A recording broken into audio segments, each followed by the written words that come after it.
the moment our fellow geeks, dweebs, nerds, and other unfortunates have been fervently waiting for has finally arrived.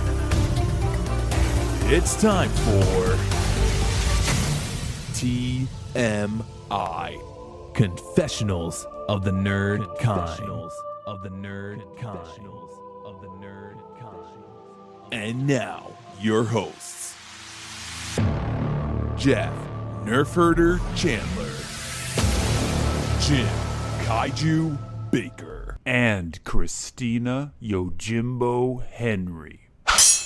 You can continue.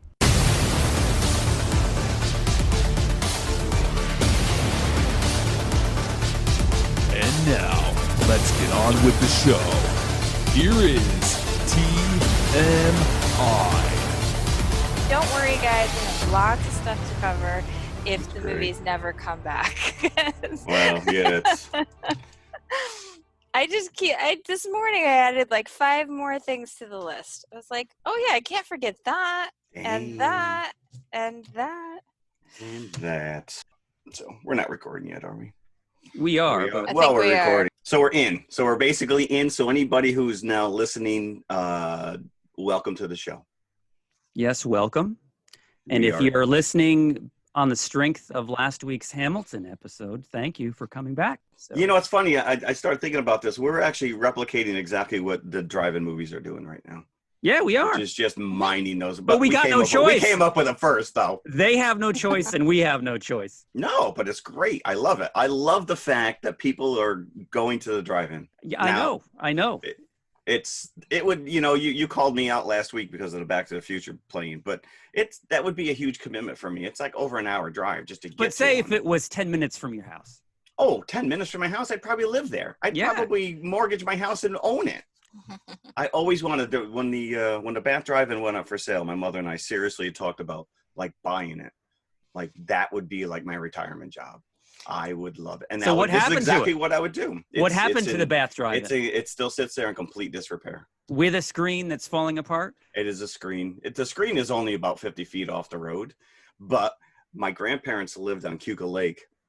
And as we drive back on a Saturday night, like when you pass, you could just see the corner of the screen. And that was like I lived for that, to drive by to just see what was on the screen as we drove by. Oh, the Hyde Park Drive-In, it is in complete view of the road. So when you're driving by for about a minute, you're looking at the movie. Could you like immediately tune into like the AM station and listen to the movie? If you wanted to. Yeah, if you wanted to. I lamented. I hated the fact when they got rid of those speakers and you could use your radio. Like it just took some of the mystique away from. I mean, I guess I get it, but the sound quality is a lot better with your radio. Absolutely. But there is something to be said for those old school speakers. Yeah. So here's what they need to do: they need to repurpose those speakers and put like iPads there, so you can order your food and then have the girl come out in the roller skates and deliver it to you. Gonna have a drive-in in Chicago, in the city of Chicago. Where are they pulling that off? They're putting it by Soldier Field because there's the big tailgating parking lot. Really? That's genius. Wow. Yeah. So, but you guys are going to be shocked at how much it costs for a car. It's city prices. Is it already there? They're putting it, it's going to start in like the next couple of weeks. Okay. Are they charging per carload? They're per carload. It's a per carload. $45. $55, and it includes a bucket of popcorn. Yikes. But a family of 4? Yeah, I mean, maybe. I think it's probably cheaper than going to the theater. Or about the same. That's still, I mean, yeah, the drive-in, I mean, again, I'm showing my age by the $5 carload. We would shove 20 people into my mom's van. But the drive-in experience is a commitment because in many respects, it's a lot less comfortable than sitting in the theater. You're in the element. So if it's hot out, then you're suffering there for 4 hours. So there's, I think, a reason why it's priced lower than going to a theater, at local places. Well, I remember my sister my sister's 10 years younger than me, and I don't remember what movie we went to go see, but we had to leave after the first movie because she was inconsolable. She was, I don't know, she was teething or whatever, and that just, boy, I can't forgive her for And there's bugs. Don't forget about the bugs. Yeah, but doesn't know half of your ads for the drive-in are about the bug zappers. But there's also warnings on those things, like the pick. Oh, the lighter. Carcinogens. It's like, don't breathe it. Don't breathe it in. 55. if I had a family of 4 and it was 2 movies we were invested in, it's probably just worth think about it. it. 2 Yeah. movies, you Yeah. know, you get popcorn with it, so that's But included no in the refill. price. Probably no refill. No Yeah. refills. And of course, because it's Chicago, they're going to show like all Chicago movies. So. Oh, interesting. I'm thinking Yeah. the Untouchables will probably be on Right, the exactly. schedule at some Chicago, point. obviously. Blues Brothers, Ferris Bueller's yeah. Day Off. Blues There you You go. Brothers. know, by the way, Batman Begins is technically a Chicago movie. Because it was filmed there. Yeah. Yeah. I It remember. did not look like friggin' Wasn't Rampage Chicago as well? Yes, Yes, at the end, yeah. Rampage is Yeah. Chicago. But Batman Begins, so I remember when they were here filming it, and my parents were visiting, and we were, you know, because my parents were here, we did one of those like touristy cool. tours, like it was a boat tour on Lake Michigan, and it was in the evening, and they were doing some shooting with like the Gotham PD helicopters, and they kept flying overhead as we were taking the tour. And then when we got off the boat and we were walking back through the loop, they were filming some of the Batmobile sequences on Lower Wacker Drive, and so we saw the Batmobile come out. That's like cool. turn around That old school and tumbler. I mean, and old go school back. now. Yeah. Did you meet Bane? And did he say? No, because they actually didn't film that one here. Just the first 2. Oh, the first 2? Yeah. What? That was Ra's al Ghul, right? Oh, that's right. Liam Neeson. Liam Neeson. And Scarecrow, think- of course. Cillian. Killian. Cool. Yeah, it's Killian. Killian? Yeah. Oh, the C is a hard K. C. It's Yeah. a K. Good thing I never met him. I don't care as long as he brings those blue eyes. Except for that Red Eye movie he made.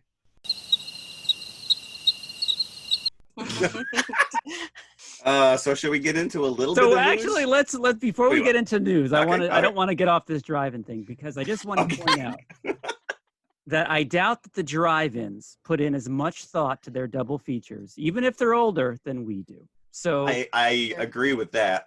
They probably just clamored onto anything that was available to that's them. available, yeah. But Yeah. for us, and I just want to point out what we're doing on this series in the next 3 episodes. What we've done is we're doing a summer movies series. So we've each taken a year, and they happen to be in the 80s. It wasn't, a pre-planned theme that we were No, doing I actually thought that 80s movies. Christina was going to lean more into the 90s there at one point. Right, because when I initially came up with the Brought in idea, 96. I said 96 because that was the Yep. first example that I Yep. thought of. Yeah. Right. Because 96 is a huge summer movie year. You had Right. Independence Day, you had Twister, Right. and was Speed that year? No, Speed wasn't that. No, I don't think so. That That was was the 94, example that I 95? used. I said, "Oh, Yeah. we could do this format," and I said, like Twister and Independence Day came out in Right. the summer of Yeah. '96. So that was the example that I used because that was the first thing that I thought of, like for us to do something fun and to have a chance to pair 2 movies that aren't necessarily thematically linked. Right. They don't Right. have to be Except for the- blockbusters. Right, except for just the fact that they came out in the summer of 85 or Right. 87 or 84. And they just inspire summer memories in us. Right. Oh, So, absolutely. yeah. Yeah, and I like the fact that our choices aren't like the go-to Ghostbusters or Back to the Future. I mean, we've already talked about Back to the Right. Future, but But as Jeff said, they are technically summer movies. They had to come out between Memorial Day and Labor Day. Labor which Day. are traditionally the summer season. yeah, So yeah, I just wanted to get that off my chest. kicked So off yes, by. let's talk about some news now. Whew, let's get that off your chest. All right, let's go. News item number 1: Tron 3 is a go. Why? Correct. Because Tron Legacy did not do well. Wasn't it like a stinker? Well, nobody was that excited about seeing it. I was. I saw it in 3D and I enjoyed it, but I don't think it did well at the box office. So, like there was talk after that, before that movie came out, that Disney was actually going to do a light cycle ride. They are doing. Well, they are. They are. It's they being are built doing it. right now. now. I thought that all. No, maybe that's why they want another movie then to. Which is remind people bizarre. why Which is this- very bizarre because as you're just I think getting to, Tron Legacy didn't do well. So why create a whole brand in the Disney parks around Right. Tron? I mean, it is, as the movies go, for 82, I mean, you watch it now and the graphics are very dated, but I think that's part of the charm of this movie is because it was the dawn of like the video game, and the kid gets zapped into it.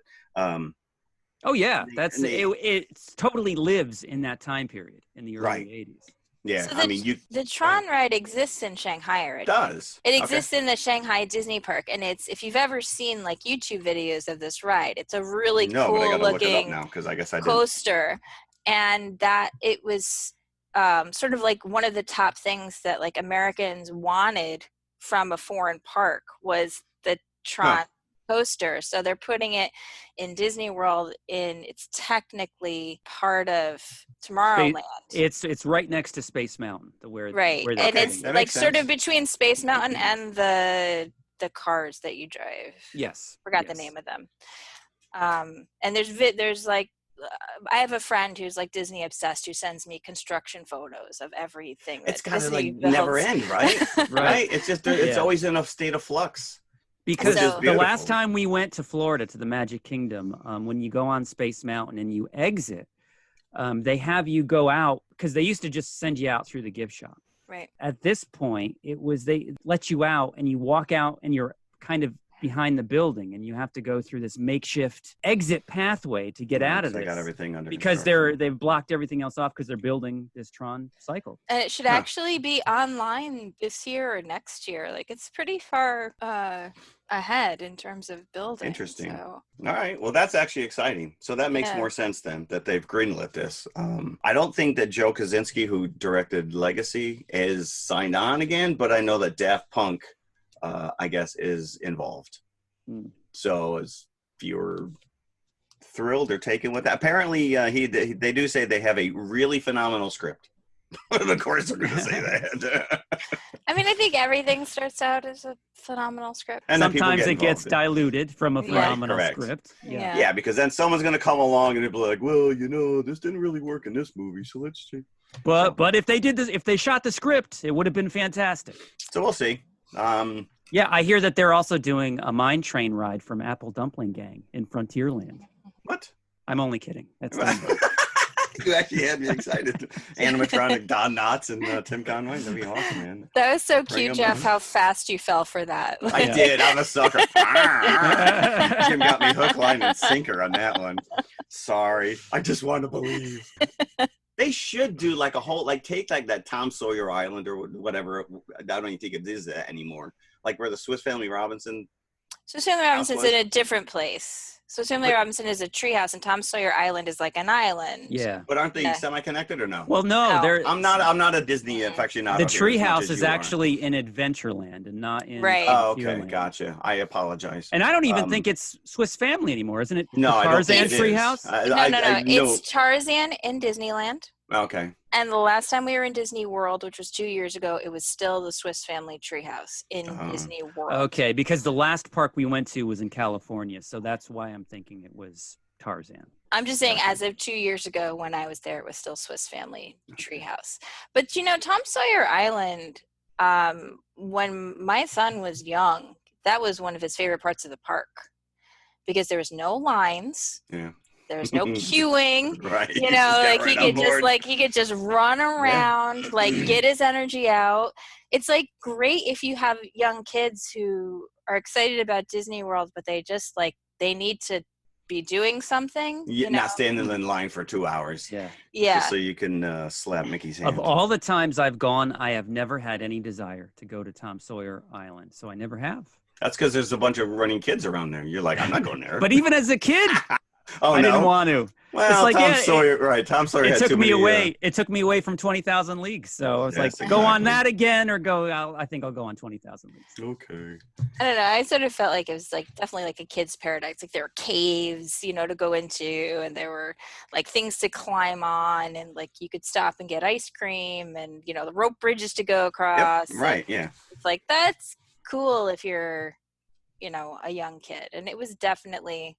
I remember feeling like he actually seemed like he was refreshed and reset after spending an hour on Tom Sawyer Island. That'll do that when you whitewash a fence for 2 hours.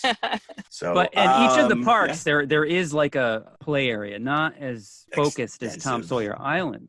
But I remember when my son was young and we'd take him just for that, to give us an opportunity to rest, because these places, Here, let's go here. they're all fenced in, right? So the kid can't get out. So you don't have to worry about watching him all the time. Until they release the alligators. The problem is he never wanted to leave as a young You're man. like, all right, we're done. Let's go. I want to stay here. And he would flip out when we tried to get him out of one of these places. $200 a person to walk into this place so that you could. So imagine being stuck on an island and him like having a tantrum.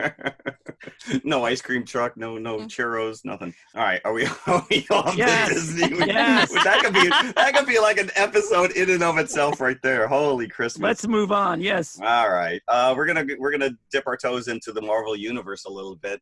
You actually brought up Janelle Monáe last week, or every week, I think, that you do bring up her name. She has gone on record as saying that she would love to play Storm in any capacity of an upcoming Marvel X-Men movie, and I'm all for it. I'm all for it too. Yes. I love to see Janelle Monáe. Okay, just put her in all the movies. I'm okay with it. Is she a fan of the comics? More definitely of the character. I guess that she's gone on record that she loves all the cinematic iterations of this character. But I guess she was offered a part and she turned it down. That she's holding out. She wants to play Storm. And if you know, I mean, obviously when Storm was introduced in '75, Xavier discovered her. She was being worshipped as a goddess. In Kenya, but in later years, in the comics especially, she's tied very tightly with the Black Panther. And I stopped reading comics years ago, but I think that they actually got married. If they didn't get married, then they're definitely a couple. But obviously we have Black Panther 2 in development. So who knows? Marvel now owns those characters, and you want to start reintroducing those, without just bringing in a big X-Men movie. So what better way than to introduce Storm? And they did really close the door with Dark Phoenix with that cast in that series of movies. So they would recast completely. Although I wouldn't be surprised if you see, a McAvoy crossover, just like we saw Jay Jonas in Spider-Man with what's his name? J.K. Rowling. J.K. Simmons. J.K. Simmons. J.K. Rowling's. We'll see. Yeah. I thought that was interesting. I want to get off. This is not a movie related, but it is kind of related to our theme, which is going back to the summer of '85. Either of you big fans of The Far Side, the comic strip that ran Gary Larson? Yeah, I've read it. Yeah, I'm familiar. I mean, this was like the biggest comic strip in the world. I wouldn't say that I was steeped in Far Side lore. Oh, but I owned every book. This thing at the height of its popularity was like in 2,000 newspapers. I think they sold the numbers are like 77 million calendars. And then this guy, after 15 years, he just retired, but now he's back. So in what capacity? What way? So if you go to thefarside.com, his website, he has started producing comic strips again, just single panels, just like old school. And I guess part of it has to do with his discovery of digital Wacom tablet, where before everything was pen and ink, and he would just kind of churn the stuff out, and now he's kind of having fun with it again. So they're not being released daily. He's not being stuck to a schedule by any means. But if you're a fan of The Far Side and its absurdist, very absurd concepts, it's out there. So cool. I was excited. Apparently, I'm the only one. I don't know. I'm excited for you. Well, between The Far Side, Bloom County, and Calvin and Hobbes, those were just absolute must-reads. I took every one of my Calvin and Hobbes compendium books, and I gave them to my niece and nephews last year for Christmas, in the hopes that they would get just a small amount of pleasure out of them as much as I did. And what happened? I don't know. I haven't. They probably you never heard of it again, right? No, they're probably collecting dust somewhere. Oh yeah, those are the books Uncle Jeff gave us. Yeah. Speaking of that, my son has always loved Garfield, which I'm very happy about because I was a Garfield fan. Did you also hate Mondays and love lasagna? I still hate Mondays and love lasagna. I don't think you need to like Garfield to be in that club. Oh. Odie. I actually knew somebody who had a dog named Odie. So, and my last news item is not really HBO Max, which is now replacing HBO Go. And again, if you have an HBO subscription, you get this thing for free. But it doesn't play on my PlayStation 3. It doesn't support the platform, so I'm not going to be able to watch any of it. But there is a new documentary, which I I can't wait to watch this. It's called Class Action Park. It's the history. It is the history of Action Now, Park. have you been there? Have you been there? No. I used to go. I used to go every summer. We had these discussions because as a kid who grew up upstate New York, but I still had access to PIX, WPIX, which was Channel 11 out in New York. That's how I got my Magic Garden and and they used to run those commercials. And you would just see these kids like careening down the mountains on these little scooters of concrete. And I was absolutely fascinated. Like this was like I have to go here. And then over the years, you've heard that this is just. We went every summer. The wave pool, which was, I think, the first of its kind in this area, in the tri-state area, was so sparsely lifeguarded. I would see people close to drowning every time. Well, that's just it. That is other exactly swimmers why having to other swimmers having to rescue them. I got to work on my day off.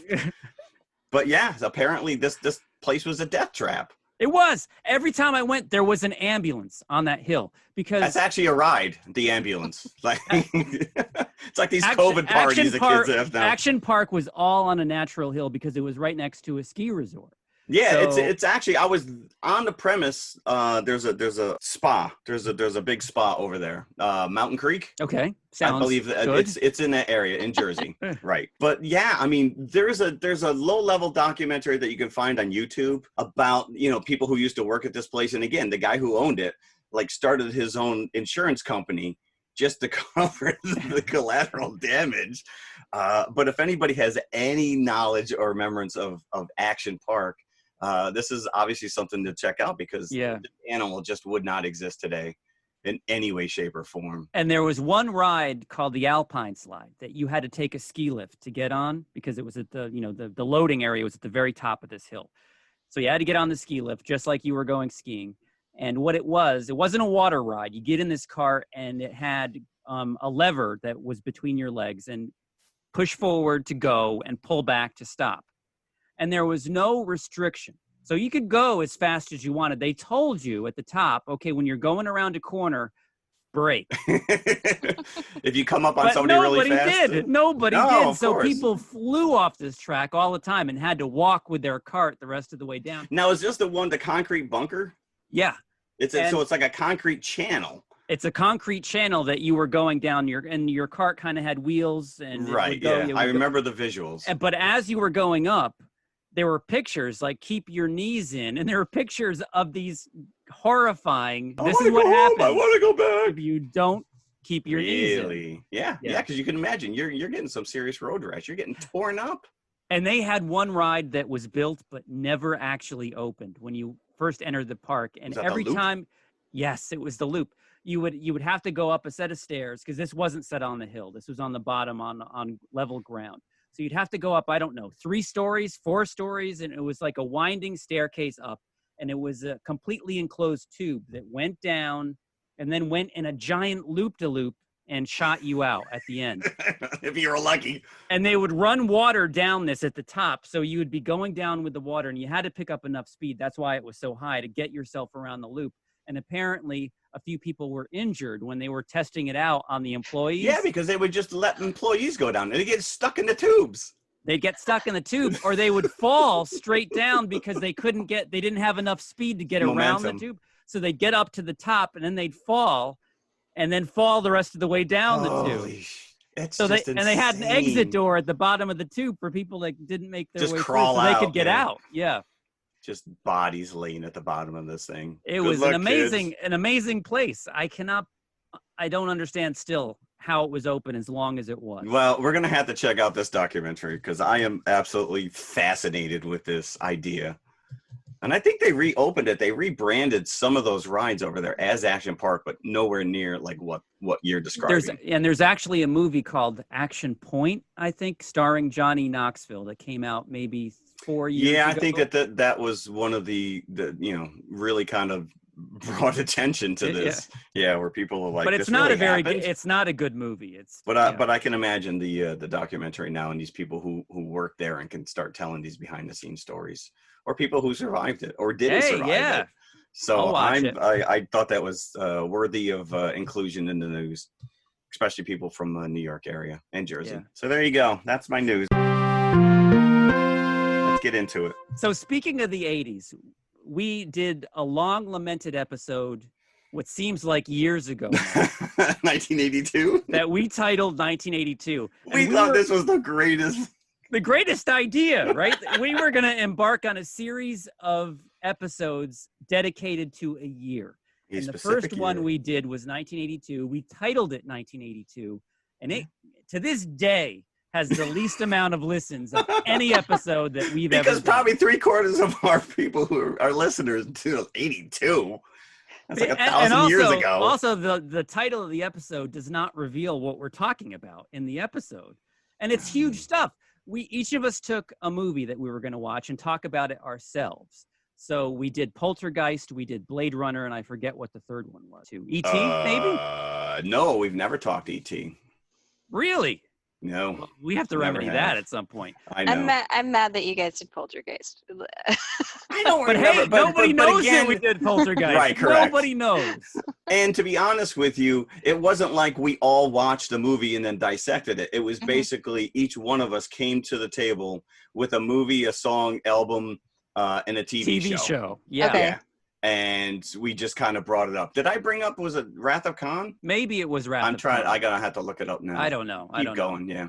But basically, we're doing the same thing with this series, but we've learned our lesson, I think. We're not just going to call it 85, 84, or 87. We're calling it the summer of 85. This is going to be titled Fright Night Real Genius. So we're hooking somebody in. So it's all about, things. So it's about the hashtags. You weren't even a teenager at this point, Christina. This was 1985. This was the preteen years for you. Yes, I was. You were on the cusp. I was a teeny bopper. I was 11 in 1985. So you were a tween, as the parlance is now. We want to start with Fright Night. The two movies that we're going to cover are from the summer of 1985, which was prime 80s. This was maybe the highlight of the decade for me, in terms of what was out and what was going on. 85 was a seminal year for me, for Jeff. Yeah. Just get that out there right now. So we want to talk Fright Night because this was released August 2nd of that year. And I remember vividly seeing this in the theater at the Juliet in downtown Poughkeepsie, which was a 4-theater complex. Loved it. It was rated R, so it was one of those probably the first 10 or so movies I saw in a theater.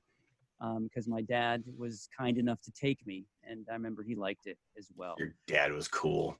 He was cool. Your dad is cool. He's still cool. I saw this in the drive-in. You did? I did see this in the drive-in. Again, this was the height of, because this was my senior year of high school. So I did have a vehicle. And you'll see when we get into the confessionals, I basically have like high school Jeff, and then there's like college Jeff. In like what I was exposed to. But I want to say I did some research. I want to say it was a double bill with House, which was another great movie, by the way. I have a very fond memory of it. I did not see this in 1985 because my parents definitely did not have taken me to this movie. You were too busy reading books. In 1985. So you were probably in the Black Cauldron in the next theater over. Yeah. Possibly, probably. There you go. I remember the first time I saw it was on videotape, and it was probably like sometime between 13 and 16, which is kind of when, your parents stop monitoring what you're getting from the video store. Yep. And you just start, picking what you want. And exactly because of that, horror movies were huge on video. Yeah. The horror sections always had a prime spot in the video store. And those were the things that were always rented. So like the one that you were looking for, you had to be on the wait list for Fright Night once that was out. I remember those days well, the smell of the cardboard from the video boxes when you walked into a video store. I remember just loving like seeing the wall of videotapes, just seeing like all the choices you had and all the things that you could pick. And of course, me and my friends always picked horror movies because that's what girls do when they have sleepovers. They horror movies? Yeah, we watch horror movies. Like, don't think we're over there watching rom-coms or something. Like, we're always picking like super scary horror movies or just ridiculous horror movies. I remember watching some really, really bad ones. But yeah, so first time I saw this, definitely on video. I never saw this in the movie theater. The movie itself has a summer vibe because there's a lot of night scenes with open windows, and Right. so that's why like I you said, the picked it windows for the are always series. open. Yeah, they don't have screens. Windows are Nope. just open in these Yeah, movies. apparently there's no bugs in that universe. No. And I think I misspoke a few episodes ago. It is director Tom Holland that is local to our area. And I think maybe I said Chris Sarandon was. It's Tom Holland that's kind of a local hero. And when this was out in the theater, I remember reading an article in the Enjoy. It was all about, the movie review was all about him being from the Poughkeepsie area. Yeah. It's like local boy done good. But the reason I chose this is because we just watched the Hitchcock classic Rear Window. Yeah, there's definitely a couple nods in this. There's a few nods because our hero, Charlie, played by William Ragsdale, sees everything that's happening in the house next door through his window with a set of binoculars, very much like Jimmy Stewart did. So there's a nod. I think there's some DNA. It goes off, it careens wildly away from I also think it leans a point. little bit into Galaxy Quest territory, where he calls upon this host of a monster movie. Yes. You know, thinking that this guy really knows what he's doing when it comes to, because he showed up in one or two vampire movies, that somehow this guy knows what needs to get done. The setup of the story is that a vampire moves in next to this teenager, and the teenager sees women prostitutes going into the house, hears screams at night, and sees bodies being carried out in bags. And this is all in like the first 5 minutes. Yeah. Like, this movie wastes no time whatsoever. It does not. And that's that's why I loved it so much, because it was that new style of 80s movie that cut to the chase. Let's just get right in. Let's get right into it. Yeah, I forgot like how short this movie really is. Like, it didn't waste any time. Although you look back and you're like, Charlie, man, this girl's like ready to give it up for you, and he's like, oh, but there's a guy next door. It's like, dude. But she's not listening. I was yelling at her because listen to him. There's a body coming out. Just look what he's looking at. That's all you have to do is look. And just she's made herself very vulnerable in that moment. Extremely she's taking vulnerable. taking her shirt off, and then like she lays back on the bed, and she's like, Charlie, I'm ready. Yeah. Like, and he's like shutting her. I'd run out the door too, dude. And I forgot that's Amanda Bynes from Married with Children. And let me tell you, midway through, she's not his girlfriend anymore. Oh no.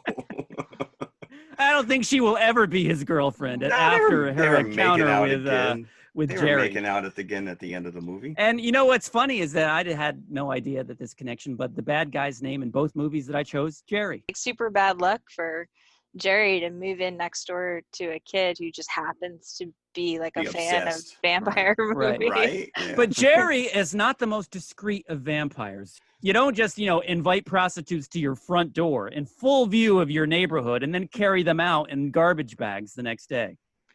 You know what I find weird? This is just sort of like a general vampire story quibble, okay? So, like, every time in these vampire stories, the vampire, eats a person, and they take all their blood, right? They kill them every single time.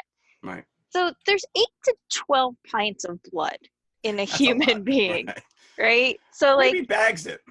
Do your conversion. It's like a gallon, a gallon and a half of liquid every single time. Are you like downing a gallon of milk every time you drink milk? Like, should we do like the gallon of milk challenge? We'll just do the gallon of blood challenge. Because whenever the body is found in most of these movies, the coroner says the blood was drained. Right. Like there's no blood left. Yeah. So like, I'm always like, man, don't they like just want to take a little and like send the person off? Like, if you watch something like Salem's Lot, that's what they keep coming back. Because they're not dead yet, even though they've been fed on. They're still alive. Keep them right. You drain them just enough to let them Right. So nobody believes poor Charlie that there's a vampire next door. Not his mom, not his girlfriend. Then the dork at school. I didn't really get whether this was supposed to be his friend. I got the same thing, which is this guy supposed to be his friend or not? And his nickname is Evil right from the beginning. So you're just like, all right. Like, but the entire school calls him Evil Ed and just stays away from him. Ed. You're so cool, Brewster. He turns to Peter Vincent, who is the local host, like a Svengoolie, Elvira type character, a former horror movie actor. And just the name Peter Vincent is a combination of Vincent Price and Peter Cushing. Yep. And so he hosts a late night horror movie show and usually plays his own movies. Why would you not? I love when you first see that clip from one of his movies and he's holding the steak the wrong way. Oh, yeah. Stop, you creature of the night. I am Peter Vincent. Roddy McDowall, one of the movies that he plays is actually Children Shouldn't Play with Dead Things, which is on my list of favorite bad movies. So one of these days we will watch Children Shouldn't Play with Dead Things. So Charlie goes to Peter Vincent and tries to convince him to help him. Peter Vincent at first thinks he's nuts, like he's a crazy fan. Charlie accosts him as he's leaving the studio one day. Well, that's after he got fired. Yeah, right? that's after he got fired. The subplot is that Peter Vincent is no longer needed by the network. So as he's leaving and Charlie's chasing after him, like he has his vampire hunting kit with him. He owned this? Like this was a prop? That he was this is mine. I would assume that it's a prop, yes, that he's probably got on some movie set and that he uses, on his host gear. Show, right. Yeah. So he just conveniently has that the hunting kit with him. And Evil Ed and Amy are worried about Charlie because they think he's nuts as well. So they get Peter Vincent to help convince him that Jerry Dandridge next door is not a vampire, and they want it to be like an intervention kind of a thing. And they actually call up the vampire, like, we realize this kid is nuts, and we just want to convince him that you're not a vampire. And he's joking with his, his familiar. I don't know if a better word to use. Billy Cole, his human. It's the James Mason character from Salem's Lot, who's kind of like the human attendant to the vampire, and he gets his, his Renfield. Yeah. Somebody's got to make the dentist appointments and doctor's appointments during the day, pay the bills, mow the lawn, that type of thing. But the funny thing is that we as the audience, we know that Charlie's right. We know that he's a vampire. You see that in the first 10 minutes. So the fact that, his friends are trying to prove him otherwise and are inviting this guy into the house, you're like, this is not going to end well. Well, that's, the thing is like he undermines his own credibility because he acts psychotic from the get-go. Yes. He's like, that guy is a vampire. Like he doesn't try to deal with it rationally or prove to other people that it's true. He just starts making wild accusations. He brings the police officer over. He's like, let's look in the basement. Right. And the police officer's like, why should we look in the basement? Because he was, up until that moment, he was halfway credible about seeing stuff. Yes. And so he undermines his own credibility, and then Billy Cole, who's the Renfield character, starts doing this stuff like, ha, ha, ha, he believes in vampires, and gets the detective on his side, and then they think Charlie's crazy, but Charlie acts crazy. I think I'd be crazy too if there was a vampire next door. And then his mother invites him in, so now he's vulnerable. Oops. Now he can get into his house. Because that's rule number 1, right? Don't invite a vampire into your house. And the thing that's funny is Jerry's really sort of like a cat toying with a mouse. He could kill Charlie. Oh, he is messing with him big time. Yeah, he's no problem. But instead he's he tries to make this deal. I'll forget about you, you forget about me. We'll just go about our business, no problem. Because we're neighbors after all, I want to get along. Yeah, meanwhile, worst neighbor ever. Yeah. Chris Sarandon's so perfect in this movie because he can really he really walks that line. He can be he's really smug. Smarmy, yeah. So you get that kind of villainous, smarminess, and he feels dangerous, but he also feels like he could be the guy next door. And he could also just be your super hot neighbor. He's playing all these layers. He's really the perfect actor to play this part because he can do it all at once. You guys aren't as enamored with Chris Sarandon? No, I mean, yes, I agree with you in that, but I didn't lose sleep over him. No, he is very charismatic. He is. Yes. And you've got to be in order to pull this role off. And again, it's kind of stereotypical of vampire films that the girlfriend of the hero in some way reminds the vampire of his past, and he becomes enamored. Yeah, enamored, of course. It's like King Kong. It's the King Kong syndrome. So there's one more aspect of the push and pull between the hero and the vampire. You had it in Dracula with Keanu Reeves.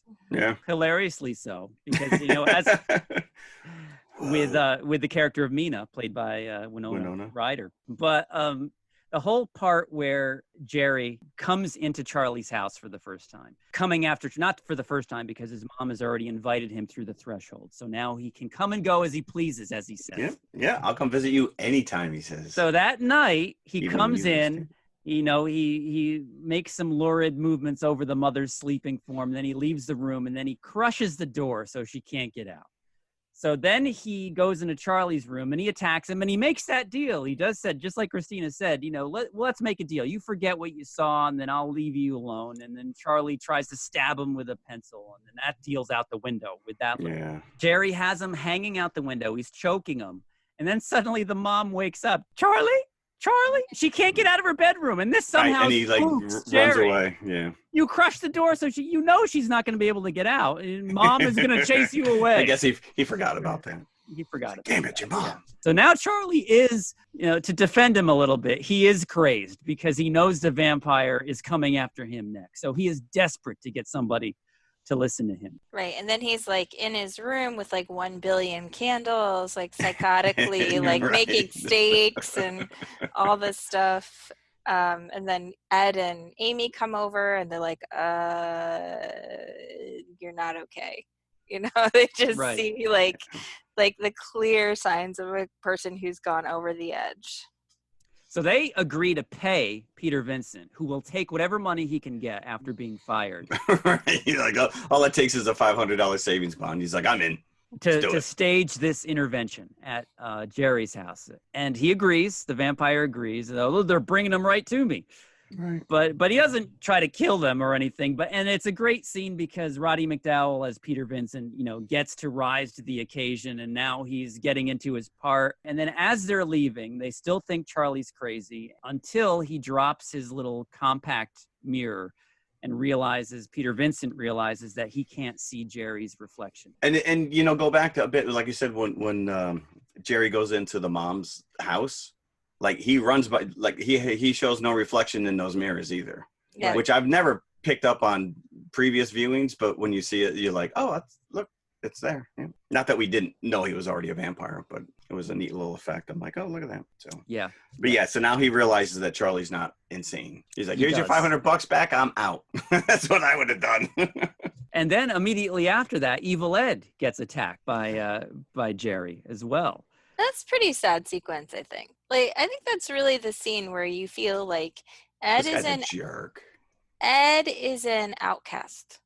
Like he doesn't have like a place where he fits in socially, like in school. Charlie's kind of his friend, but he doesn't seem like he really fits anywhere.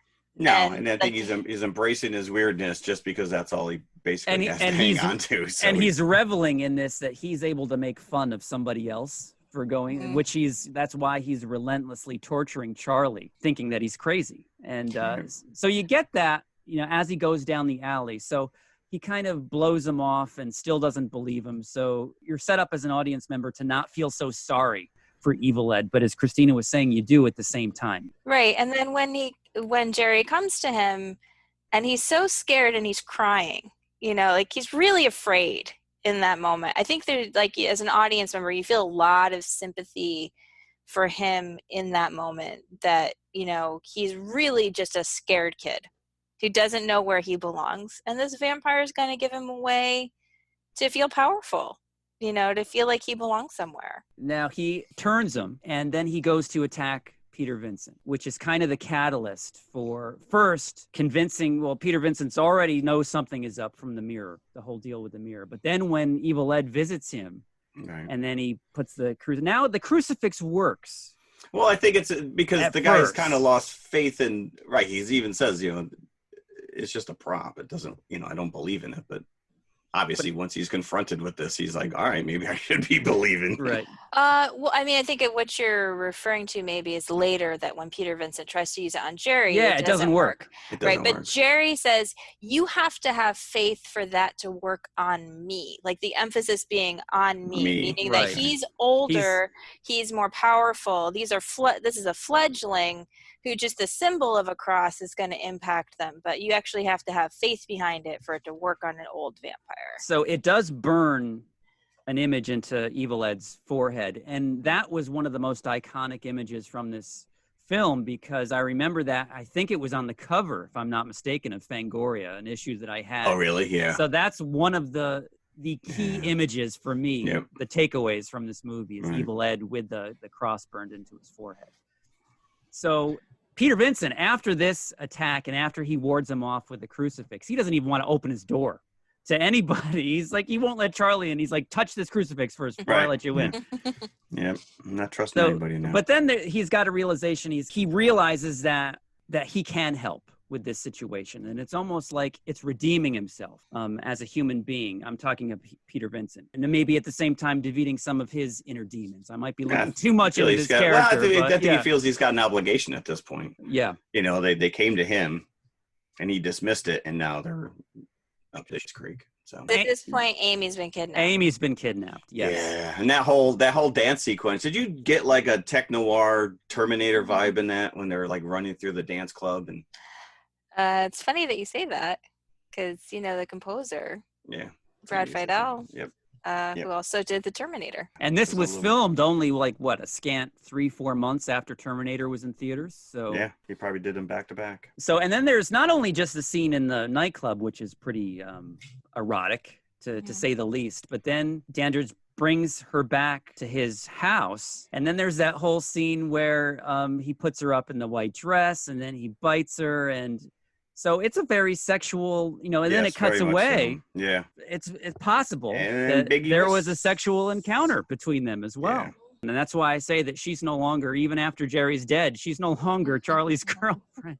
No. So she's kind of a lost cause. But Peter, in vampire lore, Peter Vincent says as long as they kill Jerry before dawn, that they can save Amy, that she'll revert back to her human form. Because everything else that's happened is going right along with his movies. So, hey, why not this aspect of it as well? Now, this is the point where the movie goes into crazy territory. Yeah, the last. It's surprisingly gory and gooey for a relatively big budget studio movie. It's actually not really gory up to that point. And even like you're talking about the scene in the club, or like the scene where Jerry seduces Amy, they're not explicit. Like there's a lot implied, but you don't really see a lot. So it's like up to that point, you could be saying to yourself, why did they even give this a rated R? And then see like the last 20 minutes, and you're like, oh, okay. I see where you're going. I see where you're going. But I like that build up, because there's not, like you said, there's the iconic scene of Ed with the thing burned into his forehead, but then like when Amy transforms, just that one single shot of her lifting her head with the giant maw. Yeah, and that's on the poster. That's on the poster. Yeah, that is her in the clouds, right?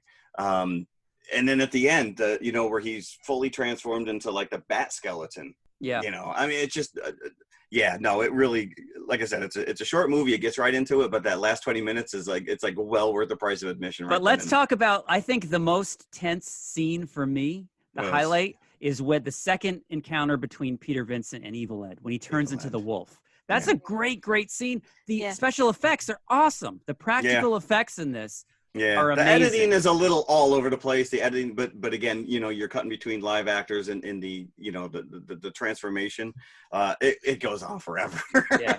But there's so much going on, because Peter Vincent goes into Charlie's house looking for him, or actually looking for his mother, so he can get his mother out of the house. Right. But is she still trapped in the bedroom with the door crushed? the throwaway plot point that she's working at night, and they never even established that earlier that she worked nights. Just like, let's write that in there. Evil Ed, a la the Red Riding Hood story. He's in the bed, waiting for Peter Vincent to come in with the red mop on his head, the Raggedy Ann wig, right? Yeah. And so then he turns into a wolf, and there's the slow motion scene where the wolf is charging towards camera, towards Peter Vincent, which is great. And then he holds up not the stake, but the broken banister, or whatever it is. I think it was. You're right. It was one of banister heads. And then he impales Evil Ed in wolf form and falls over the banister. And then you see the fake, it's a fake dog, but it's still a very nice effect with the dog he's dragging crawling himself, yeah. with that stuck in him. And then when he goes downstairs, that whole half wolf, half human makeup job looks phenomenal. It looks great. It's interesting you bring that up. So I have the Eureka Blu-ray. My library, which just opened up again, had that old copy with the double-sided disc with the widescreen on one side and the full screen on the other. No special features at all. I watched on Prime. So the Eureka Blu-ray is actually, it's a British edition Blu-ray. It played on my American. Really? Blu-ray. Yeah. And I don't know, the Blu-ray worked fine. So there's a 2.5 hour documentary called You're So Cool, Brewster. And there's tons and tons and tons of background information. I like to watch and amazing stuff about the effects. And Steve Johnson, who did the primary creature effects, he had worked with Rob Bottin on The Howling. And he had worked with Rick Baker on American Werewolf in London. And he said that the thing he disliked about those two films, and he said, obviously, we were at the beginning of the technology and they were innovating. He said, I didn't like that the werewolf transformation was symmetrical. So he wanted it to be, like he said, sort of Quasimodo-ish, so that you really got this sort of freakish result, that thing that Jim was talking about, that sort of half human, half werewolf. And Stephen Jeffries, who played Evil Ed, said the makeup process was horrific. He was in the makeup chair for 18 hours. Ouch. Wow. 18 hours. That's like a flight to Australia, right? Yes. And he said at some point they gave him a pill so he would sleep, because he was just sitting in this chair, being uncomfortable, as they added various appliances to him, over and over and over again. But yeah, if you guys like special features, go and get the Eureka Blu-ray edition. Interesting. Fright Night. Yes, had a lot of cool information. Nice. Yeah, see, because this is all pre-CG, so all this stuff is practical. Right, Chris Sarandon's vampire makeup also took initially 8 hours. Right. And because that's a heavy, not as no, because he was still able to emote or whatnot, but that's. But he had a lot of facial makeup on it at the end as well. At the very end there, yeah. Well, it's not like now where you could put your earbuds in and listen to a podcast, right? Then you couldn't even put on headphones because they would go over the makeup. Sure. Yeah. Peter Vincent dispatches Evil Ed. My thought was, before that little throwaway line at the very end of the movie, it's what's Charlie's mom going to think when she finds naked, bloody Evil Ed in her foyer? Yeah, but so go back to the idea that you said that, as long as they kill him, Jerry, before sunrise, that Amy will revert. Right. So back to human. So why didn't Evil Ed revert back to human? So I know why the ending is that way, and you guys may or may not know. Well, I'm asking a question, so obviously I don't know.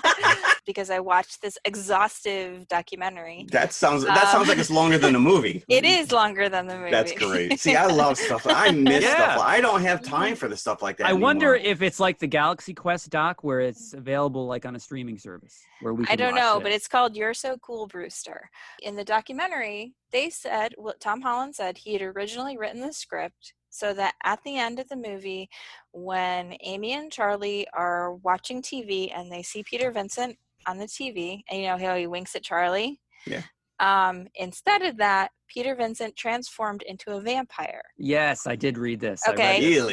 And the two of them were watching the TV and realized in horror that the cycle was starting all over again, and then the movie would end there. Ooh, I like that. So the head of the studio went to Tom Holland and said, you can't have this.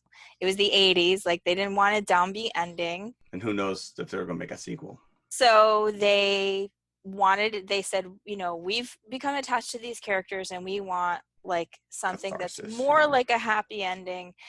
They didn't want Peter Vincent to turn into a vampire. So they sort of threw this thing in at the end, just for lack of another conclusion, they had the eyes in the house next door. Right. It could have been anything. It didn't have to be Ed. And then at the last minute, Tom Holland was like, oh, well, okay. So he just grabbed the clip of Stephen Jeffries saying, "You're so cool, Brewster," and like tacked it on.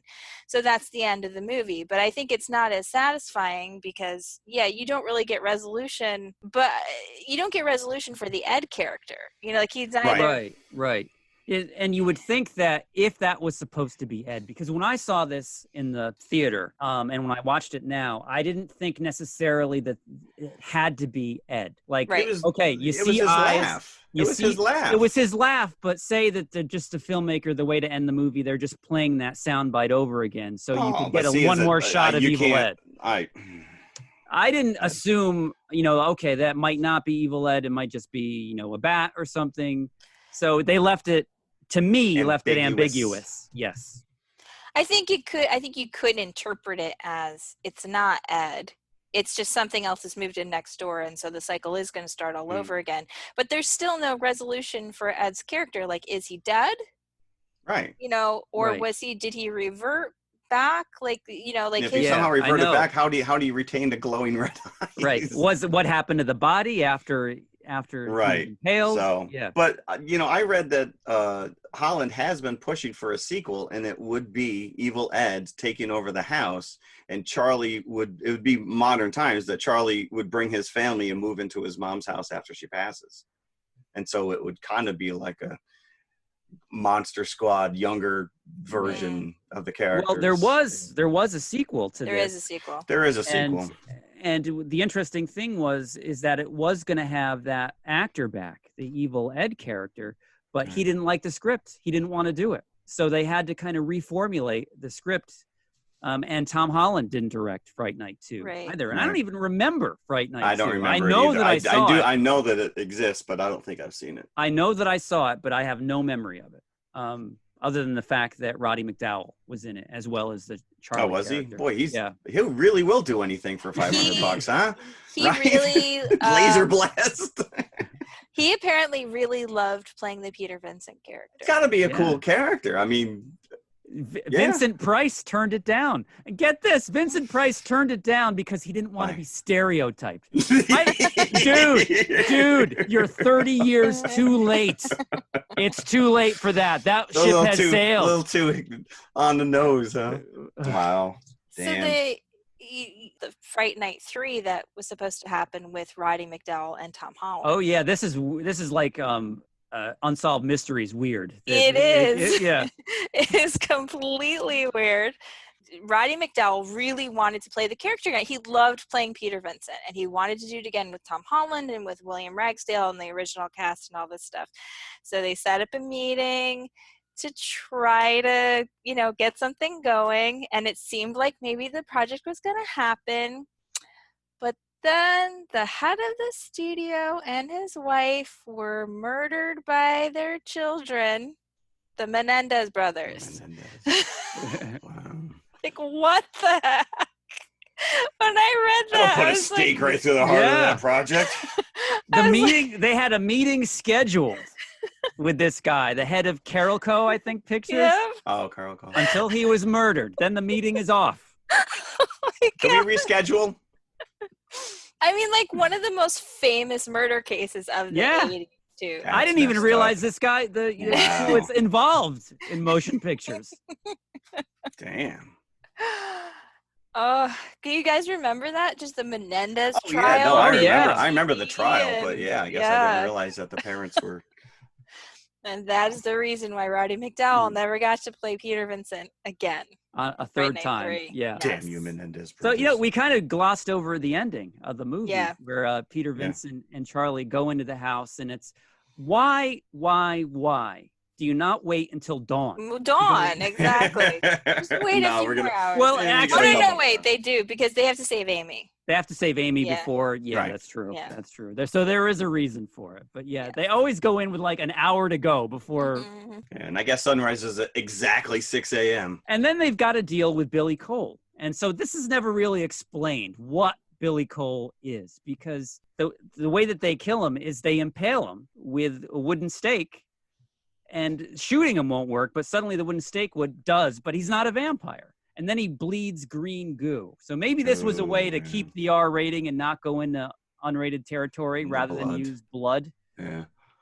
So again, I learned some very fun stuff in this documentary. All right. So what is Billy Cole? So Jonathan Stark says he has no idea. Boom! We're out.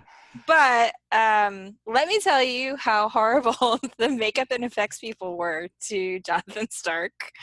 So twice, this horrible stuff happened to him. So first, they did this scene. Charlie takes the stake, to stake him.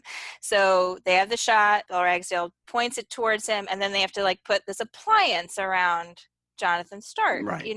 So that it looks like the stake is sticking through. Through. So it's a long process, and they put this thing on him, and he's got stuff on his face, and then they're cut for lunch, and he's like, okay, can you take this thing off of me? And no, we're not going to take it off because it takes a really long time to put on. So you're just going to have to go to the commissary like that. So with a giant pencil through your chest. So he's got to go to the commissary and eat lunch, with the goop on his face and the steak. That's awesome. You can't sit down. Right? You got to stand up. I wonder if he ordered steak. It's I'm trying to eat, and there's this thing sticking out of me. And then in a later shot that was done where he was basically supposed to be melting. So he's got stuff all over him. Melting. Right. And he's got blood and he's got goo and there's all this stuff. And he said they were shooting and they kept doing retakes. And he's like, it's getting really sticky, because a lot of it's Caro syrup. And finally they're done. They're like, okay, you're wrapped. And he's like, great. I'm going to go take a shower. And they're like, well, the showers are down. So he had to drive home. Oh no! In the makeup, with the green goo and the blood and the goop all over him, in his car. And he says, "I'm driving home, and I look at my gas gauge, and I realize that I need to get gas."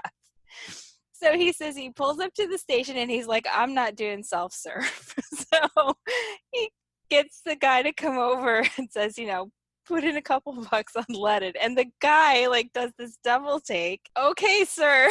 He puts the gas in the car, he leaves. He says he can see in his rearview mirror the guy running into the gas station and getting on the phone. What the just another day in Hollywood, baby. Immediately. And I was like, man, this guy unlucky twice. We didn't talk about how Amy's hair magically grew. Oh yeah, she went full Bride of Frankenstein there. And her breasts, they also grew. See, I didn't notice that. I'll have to go back and watch it now. So my husband noticed.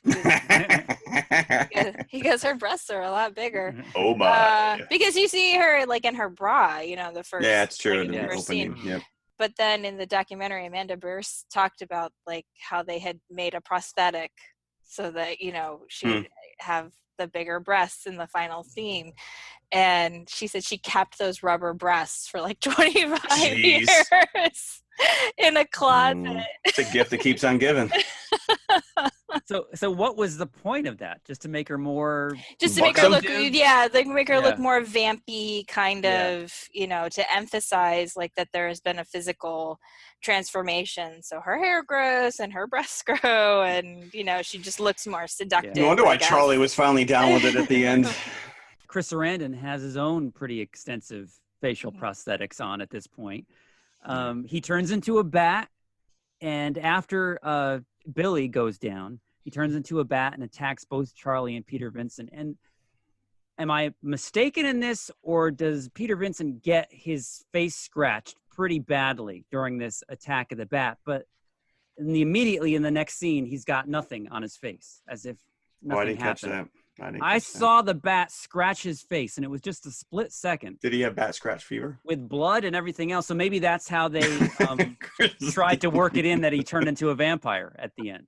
Ah, gotcha. That would have made sense. Is that how it works, though? No, that's with a werewolf. That's a werewolf, right.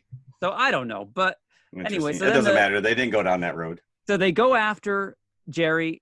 He goes into the basement as a bat to try to sequester himself away, and that's where they fight with Amy in the end. Peter Vincent has done this 1,000,000 times. He has staked how many vampires in all of his movies, but he doesn't stake him in the heart. He stakes him in the shoulder. I'm like, what is that going to do to him? Mhm. You got to put it right in the middle of his chest. It's like, Sorry, I missed. Let me try again. so they knock out all the windows. They pull the curtain back on the biggest window and then give him a full blast of sunlight and blows him across the room, and then It's disintegrates. such a great scene. It is. It is.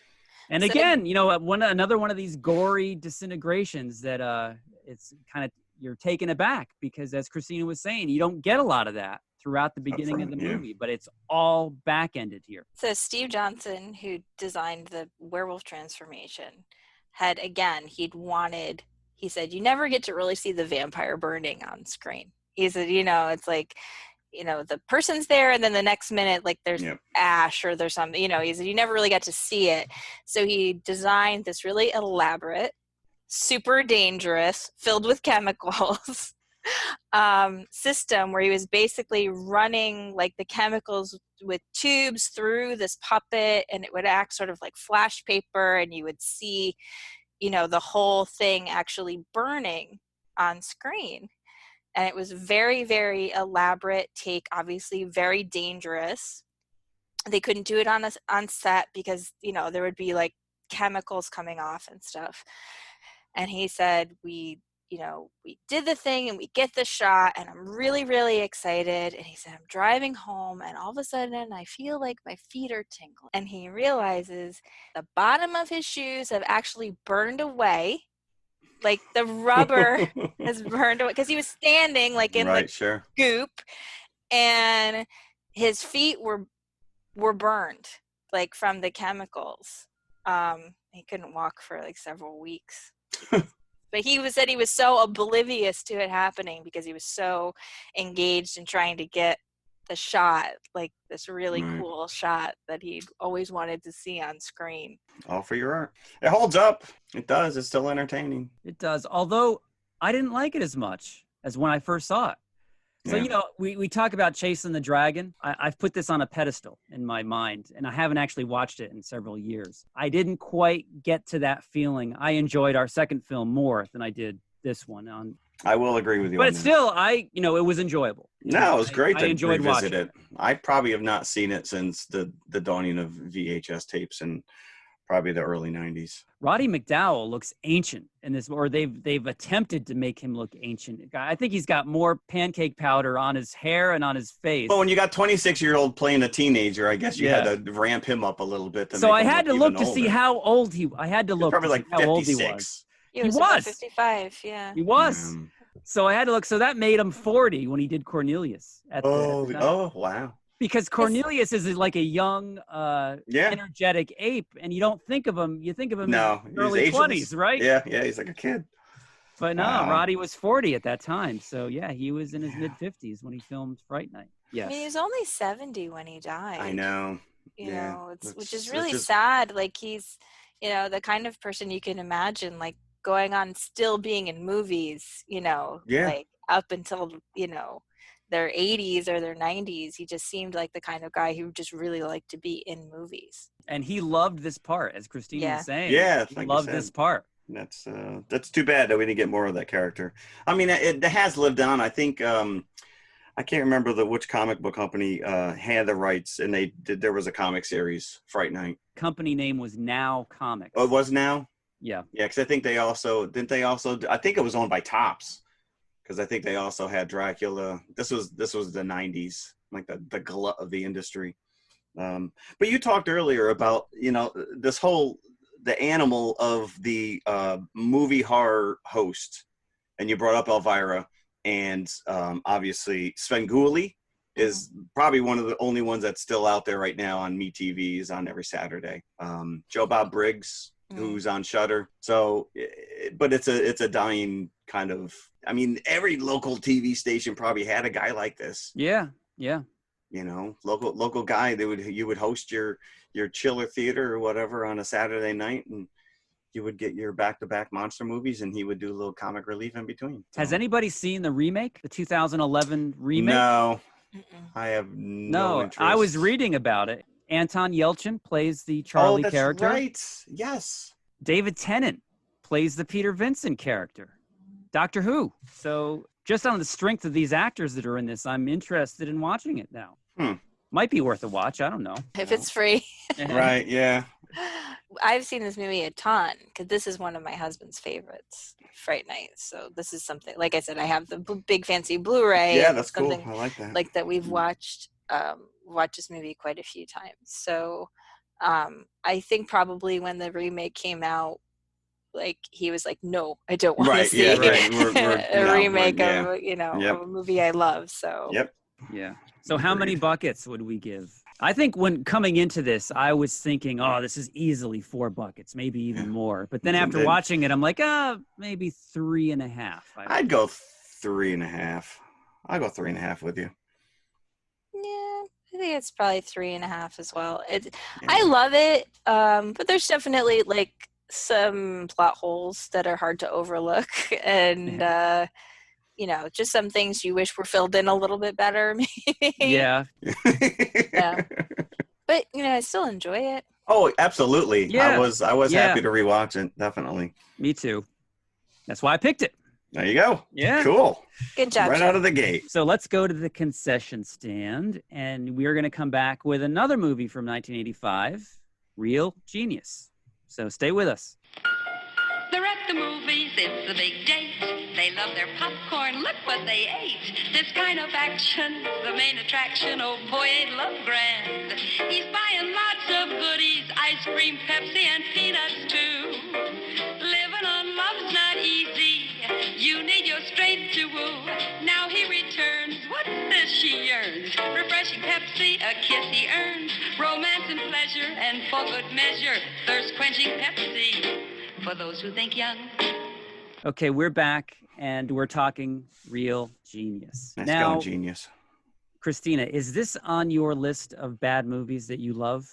Yeah, because I honestly, like when we did that bad movies list, I was struggling a little bit because, I wouldn't call this. Yeah, I would not call it a bad movie. Because as you know, I don't really love bad movies, like as like a general sort of thing. So I was only like good movies. So I was, no, not like that. Just like, I don't really have a lot of bad movies that I like. So I think I ended up just saying. Well, like, Xanadu is a perfect example. I was going to say Xanadu would have been up definitely there, qualifies. But I think I just ended up picking like 3 movies from the 80s, for that list because I really wasn't sure like what to pick. But no, this is not really a bad, empirically, I think it's not a bad movie. This is one of the few comedies from the 80s that I can watch without wincing. Yeah, it is. It is not raunchy to a degree. There is a little bit of raunch to it, but it's got a brain and it's got a heart. Yeah, much more so. I'd probably, going into this, I would have thought exactly what Jim said, that I would have definitely thought that Fright Night would have been a better fit and I would enjoy that more, because Real Genius, I remember watching it and not much really happens, to be honest with you. And it's one of my sister's favorite movies, but until I sat down and watched it last night, and I'm texting her the entire time I'm watching this movie, but I can't tell you how many times I paused this to write down a line of dialogue because it is so witty and so well written, and some of the stuff just flies by you that you don't even pick up on it. That's why I watch it with subtitles. I watch all these movies so I don't miss a word. Do you really? Yeah. Yeah, he still does. Yeah. Yep. It's crazy.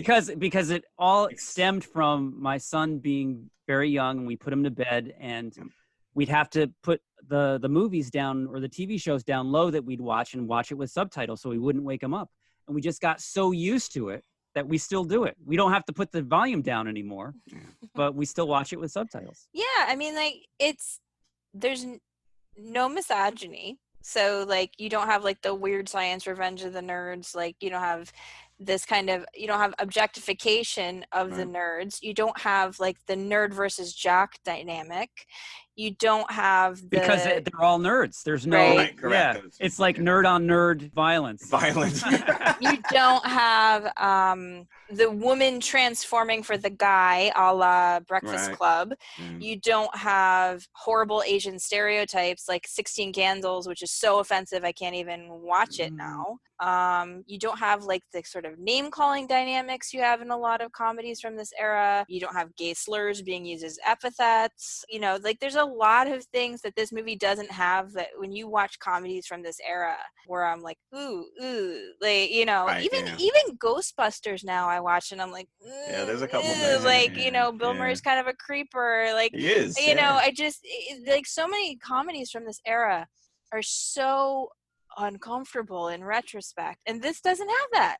Yeah, You there know? are a couple of throwaway lines that I think that they had to, they felt obligated to work in, like the joke where Val Kilmer, they're at that party and the girl in the Don't eat bikini that. comes over. Don't eat that. It gives you large breasts. Oh, I'm too late. Right, No, which is a funny line, though. The women who are in this movie are sort of sexually confident. They're not bowled over by him, and they're on the same level with him. You know what I'm Yes, saying? correct. Like, Yeah. so normally in a movie like this, he would make a line like that, and she would be like, hee, you Right. know, or like be somehow, you know, sort of like overthrown by his charisma, you know, but that doesn't happen. And because of the kind of character that Chris Knight is, played by Val Kilmer, he's confident, but then like if they're not interested, okay. Right. Yeah. It's not first and foremost in his mind. Right. But, you know, Jordan's character is such a, like I said to my wife, I said, she's like so adorkable because she's just so comfortable in who and what she is. And, you know, she's wearing overalls. Yeah. You know, she's not nothing sexualized about her whatsoever, but she just is just a great character. I wrote in my notes Jordan, and then I wrote 3 hearts next to it, you know, because I love her character for a lot of reasons, because she is herself. She's smart, and it's okay for her to be smart, you know. Yeah, she's unapologetic about it. Yeah. And in a different movie, she would be asked to change. She would have to have that like nerd into knockout makeover, because women are only worthy of love if they change themselves into something that's like a male fantasy ideal. Like, again, I brought up Breakfast Club. That happens to Ali Sheedy's character. Oh, I can't stand it when they in make Breakfast her over. Club. It's like, So why does she the way she was? Like, why does she have to make herself over so that Emilio Estevez will recognize her as a person? Why can't she just be herself? And like the great thing about Jordan is that she's not an ideal. She doesn't make herself over. She's not a reward for some guy. Although, at watching this as a kid, that was the ideal for me. Like, you know, oh, I want a nerd girl just like that. No, as I said, she's adorable. Like, you're just like you want someone who relates to the crap you're into. That's why people like me love this movie, is because I related to the character of Mitch, and I wish that I had like-minded people when I was going to high school, or I moved out of that high school loser kind of personification. But watching a movie like Real Genius when I was in high school kind of showed me what was possible. I'm like, oh, wow, you know, I can only hope to meet a girl like this. You know, I didn't think that they existed. But you're right, though, because early on when you see Mitch at the science fair, and, you know, Hathaway comes and he gives him this scholarship or whatever, and you're going to go, you're the first 15-year-old that's going to go to the school. And he says, you want to, you know, something to the effect of, you want to go say goodbye to your friends. And he's like, well, you know, I really don't have any. And he's like, that's good. That's good. Which is, you know, when you go to college, and this is one thing I explained to my kids, you either choose to take who and what you were with you, or you just become something completely different. You know, I mean, as a 50-plus-year-old man now, I can look back and there's a hell of a lot of baggage you bring with you. And to certain aspects, you never really get past that 15, 16 age, the insecurities you have. Right. But college is such, this whole movie, like, I had such major flashbacks to my college experience, because it did happen the same year. Like I said, 85, I went off to school, and we had not to this level of parties, but we did have a beach party where we emptied out a dorm room and filled it with sand and brought in heaters and everybody. And this was in the dead of winter, you know? So to watch these guys just like unleash in college is such a refreshing thing. And it's to the nth degree, but I guess to a large extent, they really kind of did their research with the Caltech campus. These super geniuses that were, you know, going to school there, and some of the antics that were being played out. But yeah, this movie is so fun. And I don't think I'd ever seen the opening scene, because I never really had a great sense of what was going on behind the subtext. Oh, you mean the CIA briefing whole, or whatever? Yeah, that whole briefing, because that wasn't familiar to me, because then you see the ship orbiting the planet. Yeah, because it opens up. First of all, the opening sequence, the graphics leading into the title, it's the entire history of weapons of mankind, from stones to axes, from arrowheads nuclear, up to which is, I don't remember at all. But you're right. There's this opening scene to me that was very War Games Project X. A bunch of stuffy shirts in an office, trying to figure out this crossbow. They're watching this video of this crossbow super satellite that's going to be able to rain lasers down and take out some foreign dignitary. And I'm thinking to myself, it's I'm like, Asteroids has better special effects than this thing. Right It was bad. So what they're doing, the CIA, whoever the government agency is, that they're asking Professor Jerry Hathaway to work on this laser for them, and they have a deadline. He's got a deadline to perfect it. So he is the respected dean or professor at this Pacific Tech, and he's using his students to make this laser, and they don't know what they're doing. This is just a school project. Do you know how like prevalent that probably is? I had an art director teacher in college who would use us to come up with campaigns for his clients. Yeah. Although I would have to think that you're pretty naive if you're working on this laser that can Well, there's that scene where they really kind of, Laszlo actually says, well, do you ever stop to think about, well, like, why, what is this for? Well, we're just, we're being asked to, it's not up to me. It's kind of going back to the atom bomb. Yeah, you asked me to create it, but I'm not responsible for how it's used.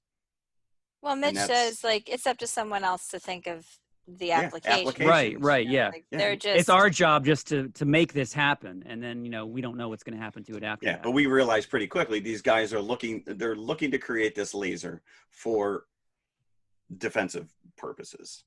And at one point the guy says, so immoral and impractical. Yes, exactly.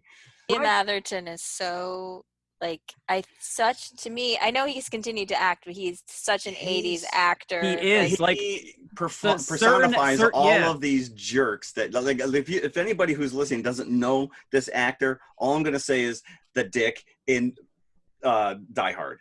And in Ghostbusters, we mentioned Ghostbusters. I mean, you're right. Like, every essential 80s but movie, there's a definitely there's a little stable of actors that they would always be the go-to bad guys. The principal from Ferris Bueller, who's in like a million other movies, is another guy that comes to mind. And you're right, you cannot picture these people living outside of the 80s. They only exist in the 80s. It's like they disappeared, like they faded into the nothingness once the 90s started. They can't exist otherwise. Mm-hmm. And he has one of my favorite lines, like right at the beginning when Mitch's parents are talking to him, and he's like, is Mitch by any chance adopted?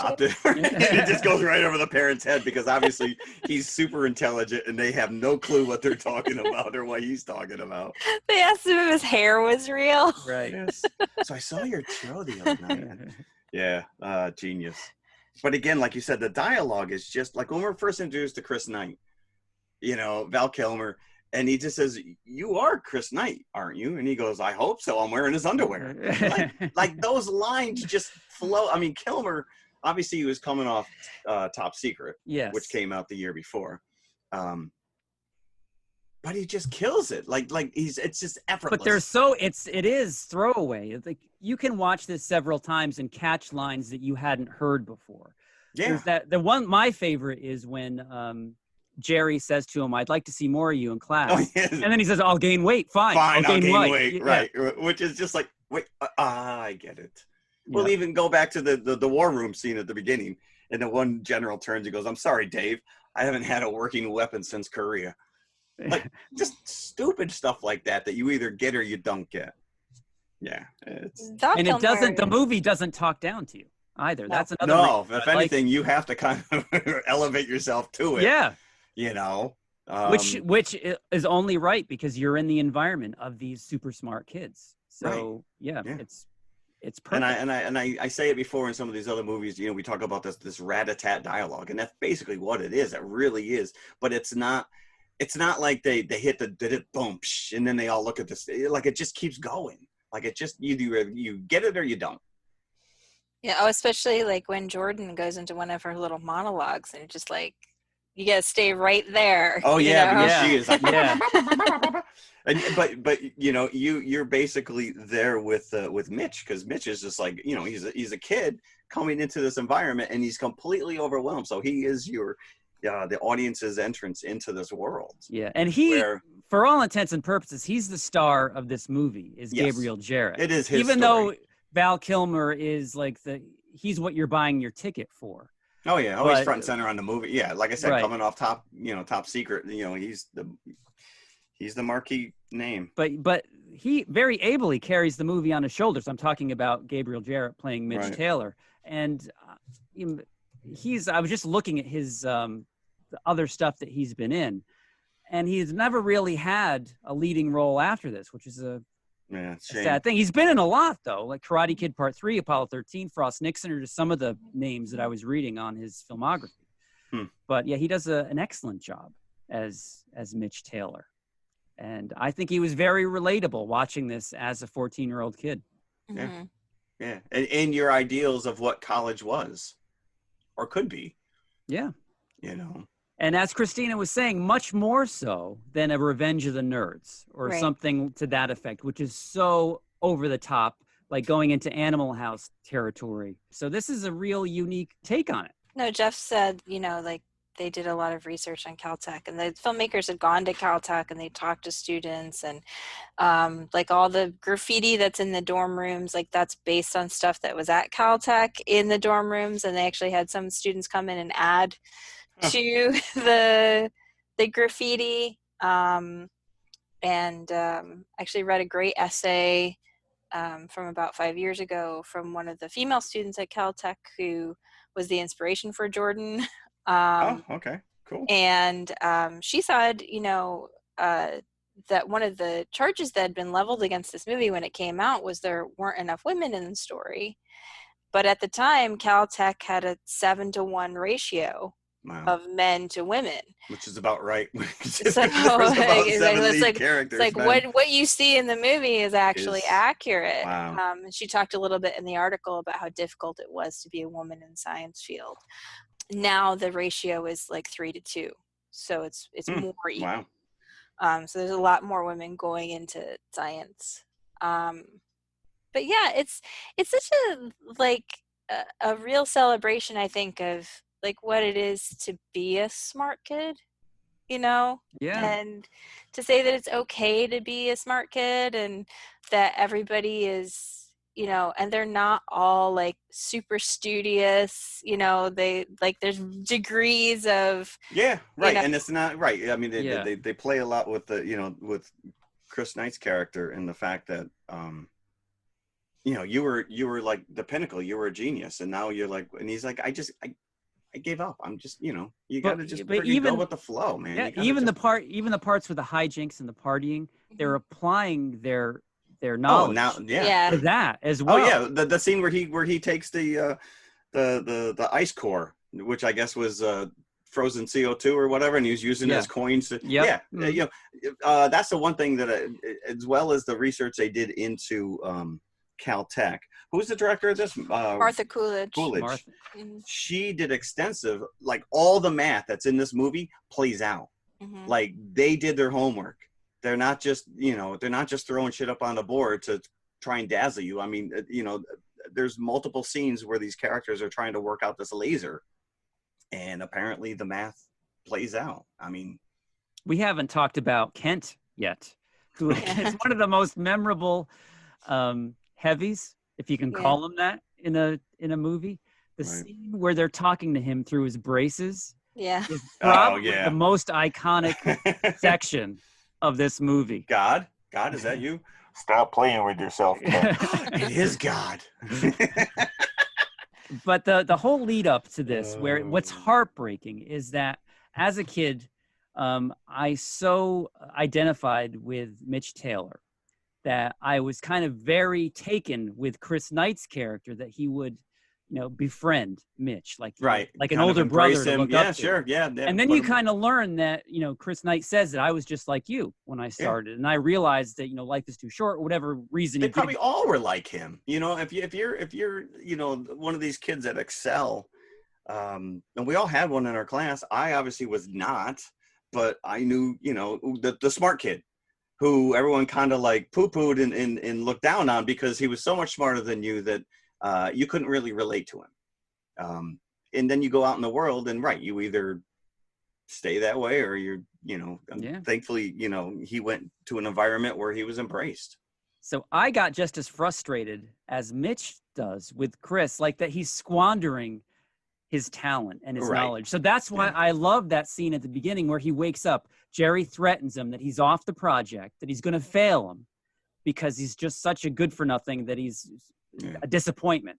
So then Chris wakes up and he really starts working in earnest on this laser. And that's so heartbreaking when Kent sabotages it. And it's very upsetting to watch. It's like, I want to change the channel. I can't see him go through this again. But Chris, like the speech that Chris gives to Mitch, like about how like he had gone into the secret tunnel and he discovered Laszlo and all this stuff. We really haven't even talked about. No, we haven't talked about him yet. The stuff he's saying is still like true and good. This is not just I want to be a slacker. It's like your mental health matters too. Yeah. Like you don't just have to live your life with your nose to the grindstone. Like you need to be a whole person. And actually this is advice that could still apply to a lot of people today. Like maybe more so right now. Yeah. Like your identity is not in your work. Yep. And I think that it's actually, again, like a really important message that he's conveying. Right. Although there's up to a point, because I wouldn't go into my office and insult my boss on a regular basis. No, he really was kind of sticking, but he was getting it back. So, yeah. Right. Somehow, to a certain extent, I feel like that's Chris Knight's sort of Achilles heel. He's like that little bit of arrogance where he knows Jerry isn't as smart as him. And so he can't respect somebody who's not as smart as he is. Yeah, that's most of us when we go out in the working world, when we have to answer to somebody else. That is a very keen insight into his character because most people are not as smart as Chris Knight is. So that's also a reason why he is that way. So flippant because he feels he can be. But let's talk about Laszlo. We have not talked really about Laszlo, who is lives in the closet in this very intricate elevator kind of / Disney ride that he goes. I was gonna say once he discovers it, he's like, how could you not hear this thing going off every night? And he's very reminiscent to me of Harry from Harry and the Hendersons. I thought that if you wanted to recast this now, Keanu Reeves would fit perfectly with that. But they kind of mention him not by name early in the movie, but there was another kid that they brought into Pacific Tech that broke. He was 12 years old. He was only 12 though, because at one point 12. The parents are like, "Oh, is he the youngest kid ever?" No, we had one other one. He was 12, but he broke, and that was Laszlo. So now apparently Laszlo is not a student anymore. He just lives in the closet of Chris Knight's room, trying to rig sweepstakes, which was also based on a real person from Caltech that somehow figured out how to. Yeah, because at the end of the movie, you won the RV. What do you say? You won like 3/4 of the prizes or something like that. 30%, 30%. Yeah. So he had like an RV, he had like a whole wagon filled with the stuff, which was great. So he comes out of the closet, in a manner of speaking, and and starts to help them with the laser project. And then even after Kent sabotages it, Chris Knight finds another way, and they successfully complete the laser project. Right. And that's when Laszlo says, did you ever stop to think about what they're using this for? And then we get into the final act when they try to get the laser back. They realize it's been taken already. And then they try to sabotage it themselves. Yeah, and only in 80s movies can your protagonist somehow sneak onto a top secret base, sabotage the project, and not have any accountability. Recriminations or anything. Because Hathaway would immediately know that they sabotaged it and just have them arrested. Right? Yeah, that would have been the end of the movie. Yep. Sorry, kids, you're going away for a long time. Except that they recruited the congressman. That is true. So, yeah. To be a witness. That's true. And then there was that throwaway line in which, if you were paying attention, it pays off later, when Jerry just says, I hate popcorn. Yeah, what is that? What are you eating? Oh, I hate popcorn. And in any other movie, they would have to remind you of that throughout in order for the ending to make sense. Yeah, you they either don't do remember it it or you don't. Yeah. And it doesn't, I think it adds. If you don't remember it, then you're like, oh, these guys are clever. But, you know, they basically make his house a giant Jiffy Pop. Using the laser. Yeah, they recoordinate the laser. Was that like a modified Concorde airplane? Like, I don't know what that was. Like, the special effects are like throwaway in this thing. But it was real. It was real popcorn from what I read. Well, that was real popcorn. It said it took them over 3 months to pop it all. And they actually had to lace it with something to keep it looking fresh. So there was guards that stood by to make sure a bird didn't eat any of it because it would have killed him. Yeah. So, but it's such a perfect revenge, though. You know, it's like the only person who gets harmed is Jerry, you know, who's been, you know, using his students to create this weapon for, you know, nefarious purposes. For this nefarious purposes. And he's been skimming funds from this project for his house. And so, you know, it's such a perfect revenge because it's like he loses the one thing that he's, you know, like he's personally gotten out of this project, which is the house. The house. Obviously, as well as his status with the CIA or whoever, you know, yeah, you figure he probably lost the contract. And probably, yeah. So, and it, like, nobody gets hurt, you know, or anything. Like, it's just like, it's sort of a really elegant solution. And even as much as, you know, they despise Kent and they knew that what Kent had done, when they're hiding, waiting for the laser to hit the house, and Kent, you know, goes to walk in, like, they're like, dude, you know, they're trying to save him. They're like, listen, we don't want you to be hurt in any way, shape, or form. We're just going to blow up this house. We don't want you in it. With popcorn. Kent, collateral damage. I did like when they're sneaking around. He's like, Abbott to Costello. You're like, stupid little stuff. That just makes me laugh. It was very enjoyable. They actually did a Mythbusters episode on this where they tried to figure out if popcorn could destroy a house from the inside.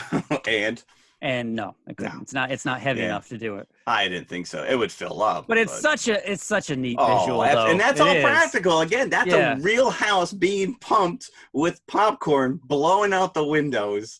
And you just see, you know, Hathaway makes his way back there. Because once he realizes what's going on, he's just like, and the whole thing is just teetering. Yeah. Popcorn everywhere. And then all the little kids show up, and that's a great sequence. And Jim, you brought this up, which, you know, this end song. So the soundtrack on this is 80s, but it's not like quintessential 80s. There's a couple like well-known songs in there. They're not all known songs. Which is great though, because it didn't just lean into like everything that was popular on the radio. Yeah. And of course, you know, there has to be a montage of them with a rock song, an 80s song playing, of them working on the laser at one point. Yes. You knew that was coming. Yeah. It's like the Rocky training sequence. Oh yeah, that's it. That's you know, it's a prerequisite in any 80s movie. Yeah. But to end on Tears for Fears, everybody. Yeah, it almost brings tears to my eyes. The ending of this movie when that song kicks in, because it's so perfect, and you just see the kids revel in the popcorn. Revenge. Yeah, and you see the little kids, you know, swimming in the popcorn. Away.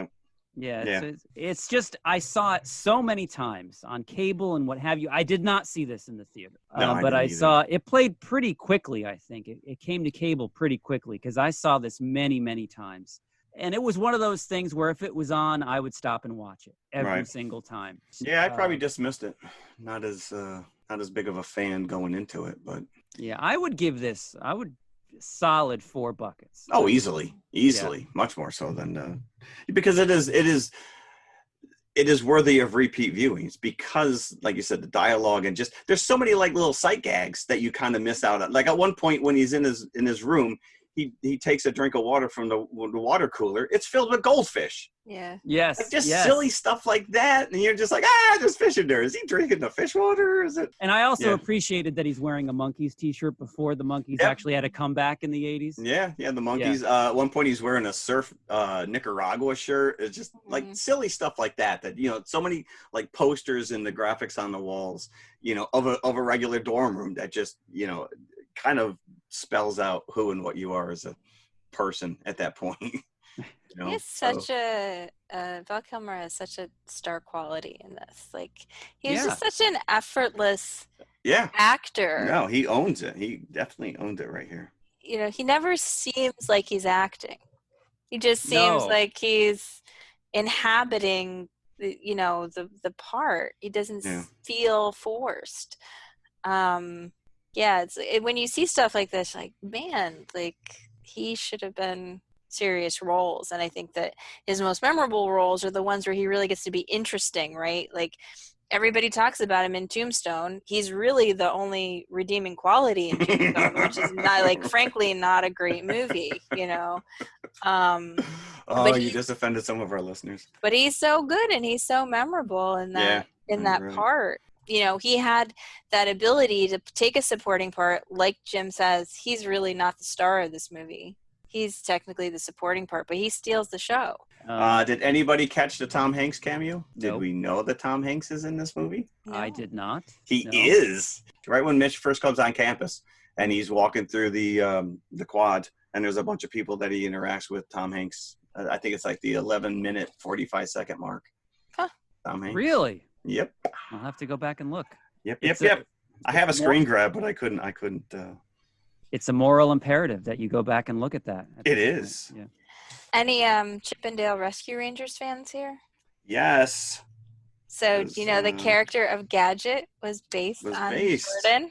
That's crazy. Yeah, I did read that. That is fun. Yep. Good stuff. I would definitely go 4. Yes. So what about you, Christina? Yeah, I would give it 4.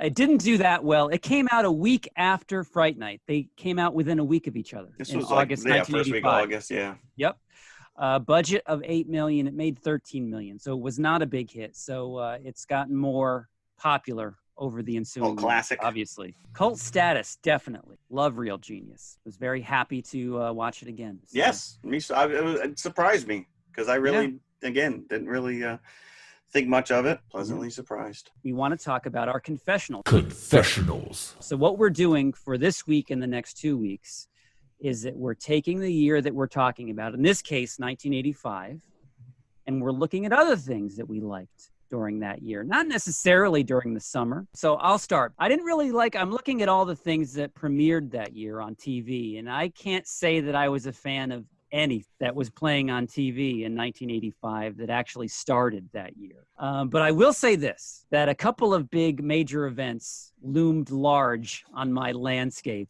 How do you like that for alliteration?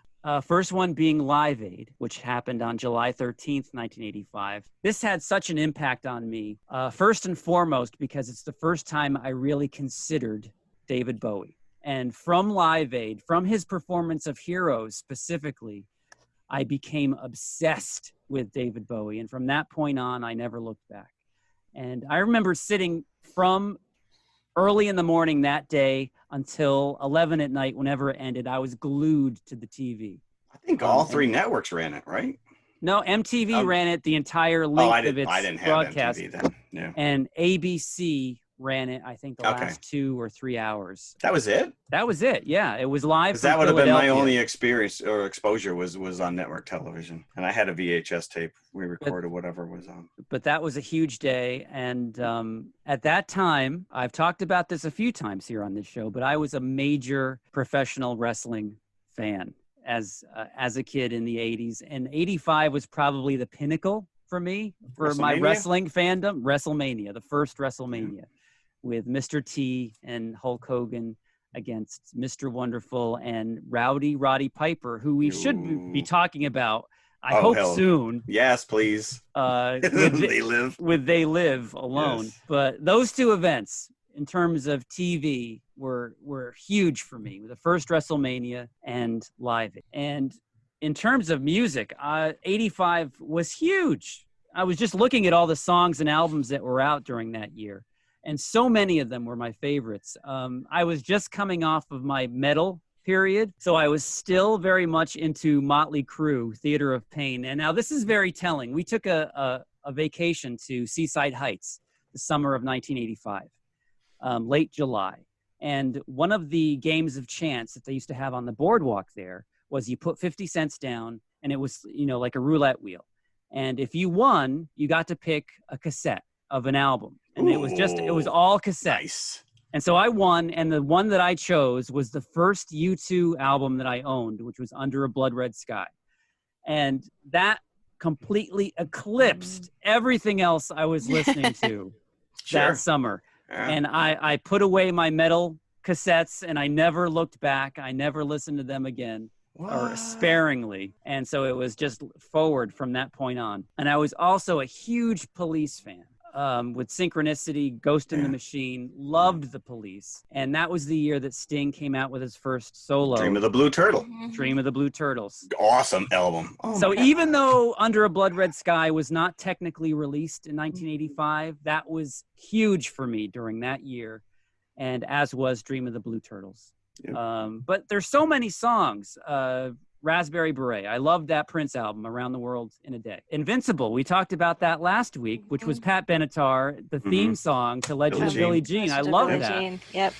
Let's see what else. Power Station. I had that album, which was the splinter group of Duran Duran. And later on, I didn't listen to it during the year of 1985, but REM, Fables of the Reconstruction, came out that year. One of my favorite REM albums.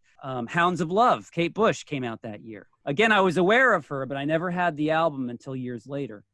Smith's Meat is Murder, again, years later, one of my favorites. So that was my stuff from that year in a nutshell.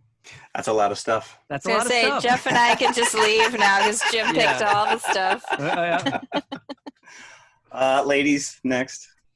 So I was trying really hard actually to narrow it down to stuff that I actually liked at the time. So obviously, yes, like I later became a Smiths fan. Like when I was 16, I don't know, Jim probably remembers I wore that Fables of the Reconstruction shirt, like I lived in that shirt. But stuff I liked at the time, as we talked earlier, I was a teeny bopper. I was 11. So, I'm pretty sure I was still cutting out stuff from Tiger Beat at that age. Wait, I never stopped. I do remember really, really... one of the first things that came to mind actually was like how Madonna had influenced fashion at that point, especially for like young girls. And we were all wearing the rubber bracelets. I was going to ask you how many rubber bracelets did you wear? And they were called Madonna bracelets, and you would tie them in like different ways and do different things. Music-wise, like I was a very, very big Duran Duran fan. So, like, yes, for me, as was I, which was an embarrassing fact. You could not out yourself as a male Duran Duran fan at school, or you would be ridiculed. Oh, see, especially when you were entrenched in heavy metal. Yeah, which my whole high school was metal. So we, like me and my sister, I have 3 sisters, but the one who's 2 years younger than me, like she really liked Nick Rhodes and I really liked John Taylor, so we shared a room, we'd have pictures, and I had all the pictures of John Taylor on the wall, and she had Nick Rhodes. Oh, Simon Le Bon. No, we just don't refer to those guys. And that year they had the theme song Boys. to, no? View to a Kill. Which I was going to say. I was like, Jim's just taken the whole year of 1985. And I was going to say Some Like It Hot, Power Station. Same reason, because John Taylor, who was my favorite member of Duran Duran. That's a great album, though. I mean, to take those two, the split of... Yeah. I was so upset when Robert Palmer didn't tour with them. Like, then they got that Michael DeBar guy, and that was pretty much the end of Power Station. Yeah, one and done, right? But I was really only interested in them because I was like, ooh, John Taylor's in that band, Ooh. So, View to a Kill, Some Like It Hot, Power Station. I'm just picking songs. Do you remember Nick Rhodes being electrocuted in that video by Andy Taylor? It was really like, it was mostly Duran Duran. Like, to call it a side project, like, seemed very disingenuous. Like, I really liked Sun Always Shines on TV. That was actually I like that song better than Take On Me. Yes, I agree. It's underrated compared to Take On Me. Yeah, that Take On Me gets all the glory. Yeah. Well, the video. That's what it's all about. Right. It's all about that video. Right. And that video is iconic. The coolest still the coolest video you've ever seen. It's probably been duplicated and replicated and obviously Tears for Fears. I was more of a fan of Head Over Heels than Everybody Wants to Rule the World, but yes, I loved Tears for Fears. Speaking of Head Over Heels, what still strikes me as hilarious is if you watch the video for that It's song. filmed backwards. When it's in the library. Yeah. There's a keyboard solo, and whoever it is on the keyboards is doing a one-finger keyboard solo in that video. Oh, really? Go back and look at it, and it's the That's funniest funny. thing. But isn't that whole video shot backwards? Well, they're on like dollies and stuff that are moving. I remember backwards. that it's moving. Oh, Yeah. God, it's been so long. Okay, okay. And Eurythmics. Like pretty much anything Eurythmics I really loved. But I remember that year was There Must Be an Angel was a big That's a good one. hit. And again, sort of probably like lesser known in their catalog, but I loved Be Near Me by ABC. Be near me. Yeah. I know that's not their big hit. But that was a big comeback song for them because they had been off the scene for a couple of years because they had Poison Arrow and right. Poison Arrow is the one most people think of. Yeah. But I loved that song. So I don't really remember TV because I'm pretty sure, like, again, at that point, like I was 11, like I think I was still watching She-Ra, like I was still watching like the afternoon cartoons when I came home from school. I was trying really hard to remember stuff that I was into. 1985, The Goonies came out that year. 85? I don't think He-Man even hit until late. He-Man was like 83, I think it came. Was it that? I never got into it then. All right. So like I remember watching He-Man and She-Ra, it's like the afternoon cartoon block. 1985, The Goonies came out. That was very important. That was important to my life. Yep. Did you have the 45 of the Cyndi Lauper? Yeah, because I mentioned Madonna earlier, but I was actually like a bigger Cyndi Lauper fan. Like I really liked Cyndi Lauper, like her music, a lot more than I liked Madonna. So I loved the single from Goonies. That is one of the most potent examples of 80 because you never really heard that song again. Like Girls Just Want to Have Fun and Time After Time songs, and you heard them a lot. But the Goonies song was only really out that summer, and then it kind of disappeared. Well, because it's so laced right in with the movie itself. So when you hear that song, that brings me right back, like few songs can, to that period. Yeah. Yep. So you can go, Jeff. I don't know if there's anything left for you. Wow, there's actually a lot left that you didn't talk about because what you have to realize in what I said at the beginning, which was 85 was such a seminal year for me in the sense that. Like Jim, I mean, everybody I grew up with listened to the heavy metal. It was my dad forced me to watch Hee Haw. I knew country, but it was old school country. It was Johnny Cash. It was, Waylon Jennings and that stuff. And I absolutely abhorred it.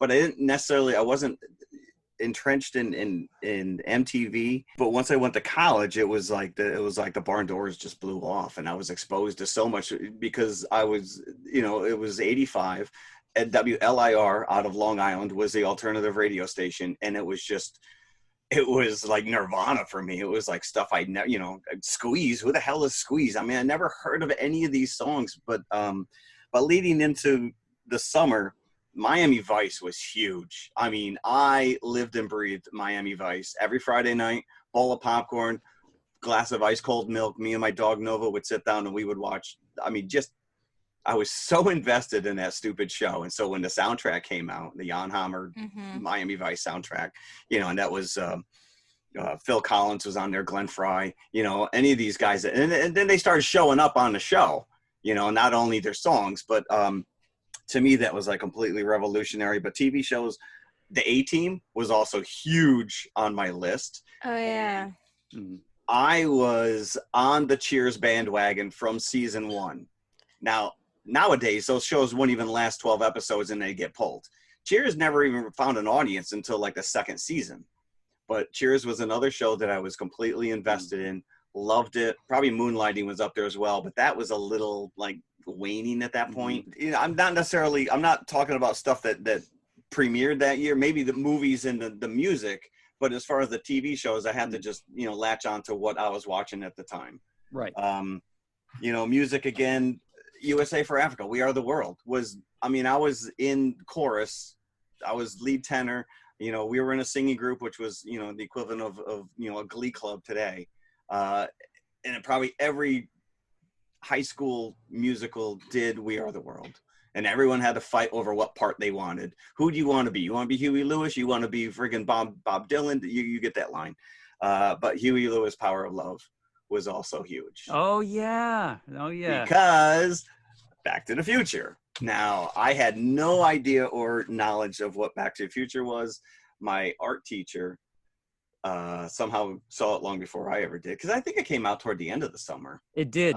It did come out at the end of the summer. She was like, you need to go see this movie. You're going to love it. And I did. So Back to the Future was big, but Pee-wee's Big Adventure and Fletch were also two really big movies.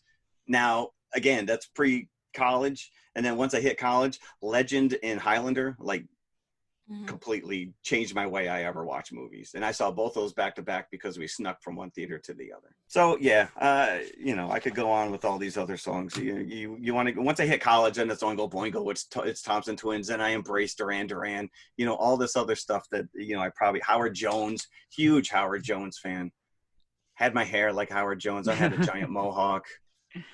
So, what you talk about, We Are the World, because that year, because of Live Aid and Band Aid, which was the previous Christmas, there was all these songs, one-off songs coming out from like charity super songs, groups, super groups. The one that I loved was Sun City. We're not going to play Sun City. Oh yes, man!